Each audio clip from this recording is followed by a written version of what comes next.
one of the things that dance lets us do is it really helps us get to know each other in some pretty different ways than just a regular conversation would. Poetry does the same thing. I think you think of the great poets and the great philosophers, and I certainly love T.S. Eliot. But I want to tell you a little bit about my life. And it's actually been written by T.S. Eliot, and it really describes maybe not just what I've been through, but maybe what some of you are feeling like you're in the middle of right now.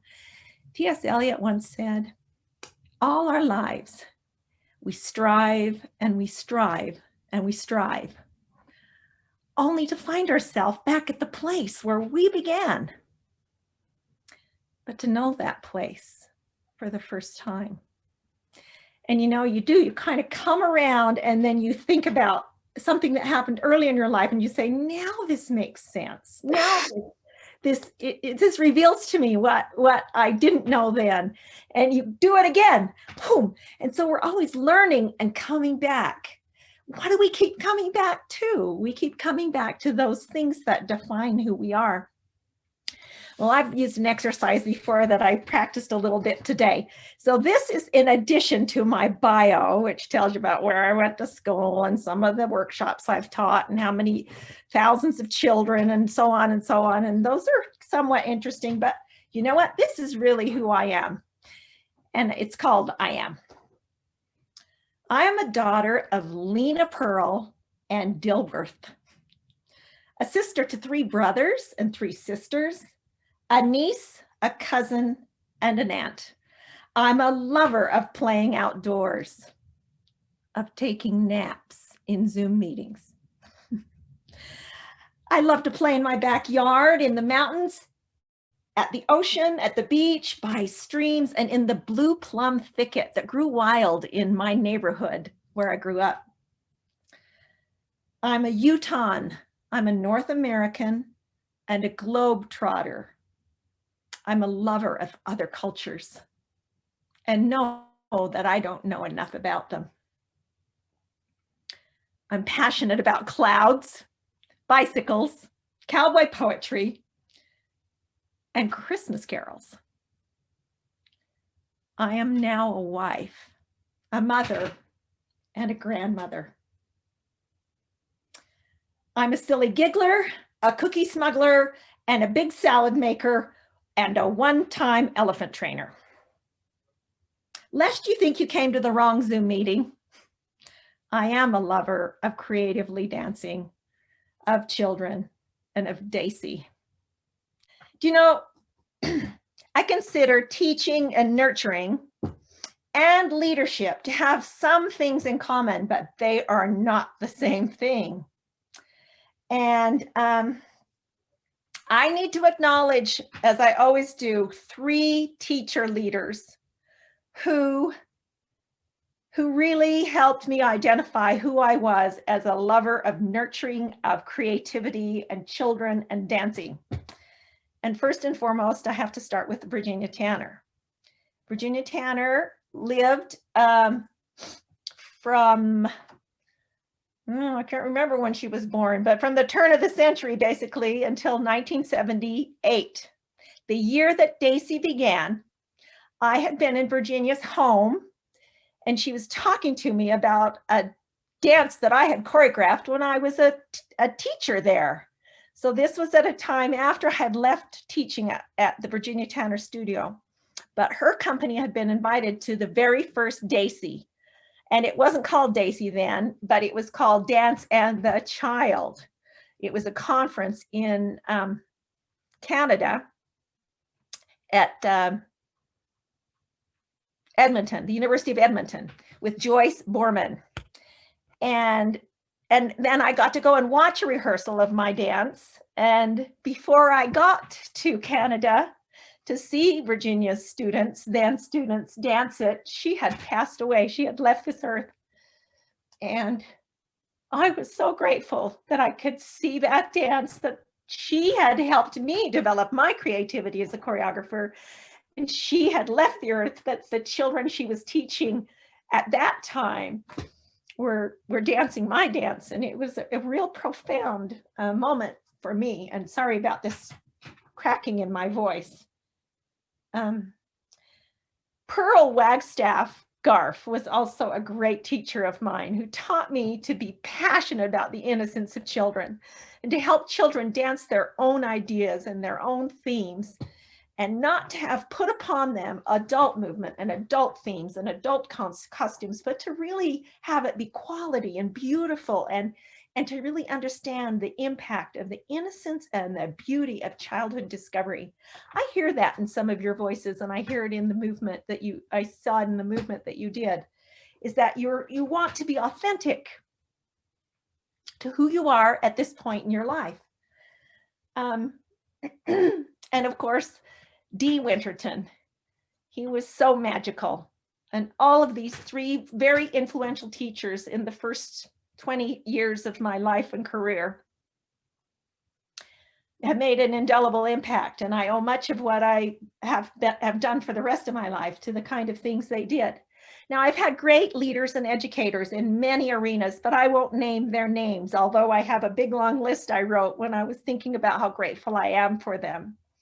And I want you to understand that I had a high-level artistic dance performance and choreography coaches and examples. I mean, let's not deny the example of Alvin Ailey. I mean, I never knew him. I saw him once in person, but he's been an influence. Martha Graham. I actually have been able to stand next to Martha Graham a couple of times, and I was very scared of her, but I just had such great respect for her. And many, many others. And I'm sorry I named those two, because now I'm leaving some of them out that are probably your favorites too. And of course, my personal teachers and coaches from the University of Utah and Brigham Young University and the Beijing Dance Academy and some other great places in Turkey and in Israel and some places that I've been able to teach and learn. I've had great, just other curriculum area teachers. Wow, my fourth grade teacher was a knockout. He made us all feel like we were so smart. And he unleashed the creativity in math and in science and in writing that I didn't know I had those skills. You know, I just didn't know. And I think he facilitated that. And I've had incredible principle-centered leaders. Now, what is principle-centered leadership? Principle-centered starts with who you are and what you value.